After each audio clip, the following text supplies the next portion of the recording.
করে দেখুন তো এই স্বপ্নের সাথে আপনার স্বপ্ন মেলে কিনা। আমাদের স্বপ্ন যদি এক হয় তাহলে আসেন আমরা সবাই মিলে দেশের জন্য কাজ করি, দেশের জন্য কাজ করি, শুধু পপুলারের জন্য নয়। দেশকে যদি সফল করতে হয় বাংলাদেশের অনেক সংগঠন দরকার, সফল সংগঠন দরকার, সাকসেসফুল সংগঠন দরকার, সাকসেসফুল লিডার দরকার ইন এভরি অ্যাসপেক্ট। এবং সেই সফল সংগঠনের সমষ্টি হবে সফল বাংলাদেশ। সফল সংগঠনের সমস্ত স্বপ্নের সমষ্টি হবে সফল বাংলাদেশ, অগ্রসরমান বাংলাদেশ, প্রগতির বাংলাদেশ, আমাদের স্বপ্নের বাংলাদেশ, আমাদের সোনার বাংলাদেশ।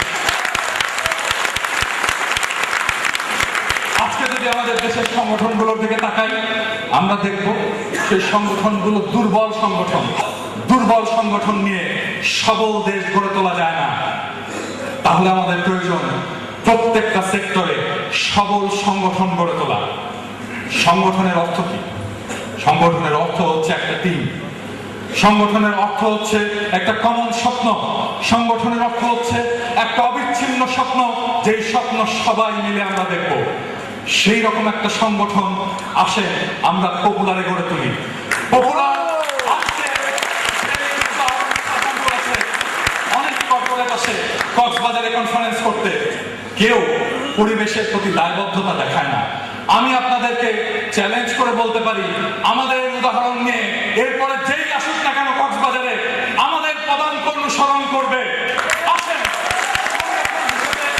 আমরা এমন এক সংগঠন গড়ে তুলি বাংলাদেশের সমস্ত সংগঠন আমাদের পদাঙ্ক অনুসরণ করবে, আমাদের মতো হবে, আমাদের মতো হবার চেষ্টা করবে, আমাদের মতো কর্মী বাহিনী গড়ে তুলবে, আমাদের মতো দক্ষতা গড়ে তুলবে, আমাদের মতো স্বপ্ন দেখাবে, আমাদের মতো নিষ্ঠা নিয়ে কাজ করবে।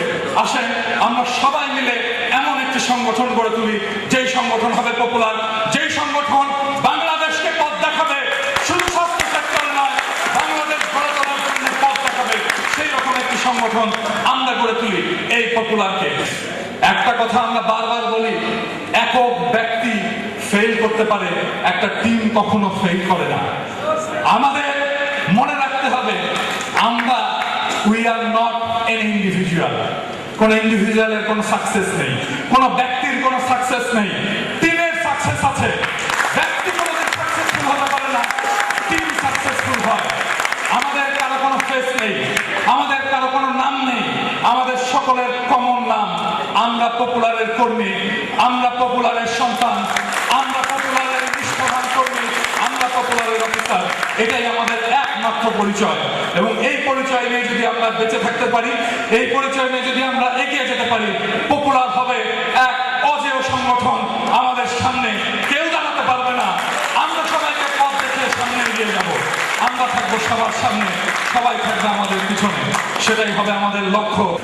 আমি একদিন রিটায়ার করব, আমি দেখতে চাই আমি যেদিন রিটায়ার করব আমার চেয়ারটা আমি যাকে ছেড়ে যাব সে আমার পপুলারের সেলস ফোর্স থেকে উঠে আসা একজন লোক। এবং আমি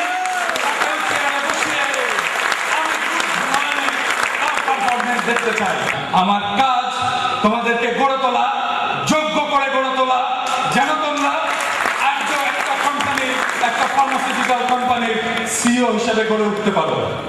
আমার বলার কথাটা অনেক বড় স্বপ্ন মনে হতে পারে।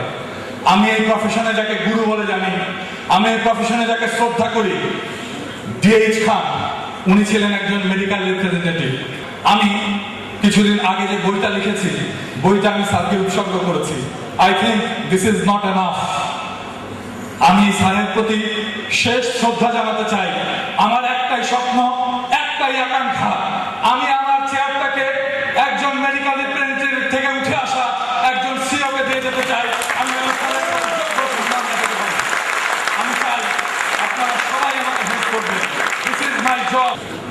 বন্ধুরা, সেই দিন আমরা যখন এই সংগঠনটাকে সাকসেসফুল সংগঠন হিসেবে তৈরি করতে পারবো, আমরা যখন আমাদের টিম ওয়ার্কটাকে ডেভেলপ করতে পারবো, আমরা যখন একটা সাকসেসফুল টিম হিসেবে তৈরি হতে পারবো, আমাদের সামনে কোনো চ্যালেঞ্জ, কোনো বাধাই আর বাধা থাকবে না। আমরা জিতবই এবং বিজয় আমাদের তখন অনিবার্য হবে। আজকে আমাদের সবার সামনে আমি শেষ প্রশ্নটি রাখতে চাই, আমরা কি ইন্ডিভিজুয়াল হিসেবে মরে যেতে চাই নাকি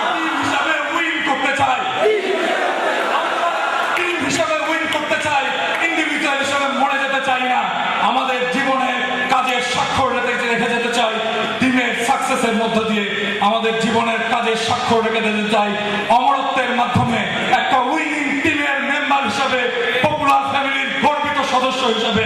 সবাইকে ধন্যবাদ।